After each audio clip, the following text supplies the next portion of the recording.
First লেখা।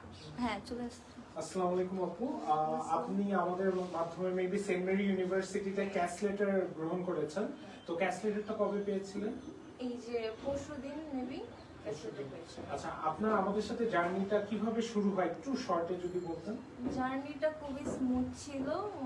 Within a month হচ্ছে যে আমি মানে প্রসেসিং অলমোস্ট আমার ডান হচ্ছে যে ঋতু আপুর থ্রুতে আমি সবগুলো প্রসেসিং করিয়েছি অ্যান্ড আমার কোনো হ্যাসেল নিতে হয় নাই।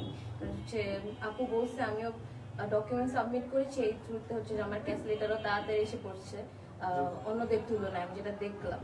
তো ওকে, আপনি যে ইউনিভার্সিটি যাচ্ছেন ওটা ইনসাইড লন্ডন। হ্যাঁ ওটা আচ্ছা, আপনার এইচএসসি কোন সালে ছিল?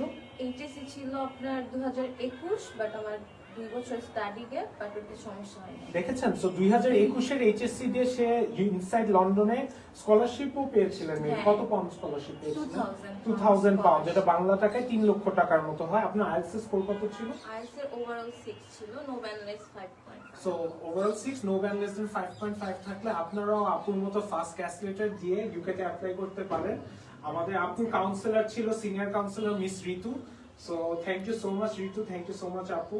আশা করি আপনি ভিসাটাও খুব তাড়াতাড়ি পেয়ে যাবেন। আপনার ভিসা এমবাসিতে কবে জমা দিতে হবে ডকুমেন্টস? কালকে বিএফএস ডেট আমার, এরপরে যতদিন লাগে আসবে। Thank you, thank you. আপু নিজেও খুব কোঅপারেটিভ ছিলেন, নাহলে কিন্তু আমাদের হ্যাঁ, স্টুডেন্টদেরও কোঅপারেটিভ থাকতে হয়, না হলে আজকে আমরা এত ইজিলি প্রসেস করতে পারি না। ওভারঅল সবার বিহেভিয়ারই ভালো ছিল এন্ড সবাই অনেক বেশি কোঅপারেটিভ, যেজন্য আমার বিহেভিয়ারটাও কোঅপারেটিভ ছিল। ঠিক আছে, থ্যাংক ইউ। ভাবে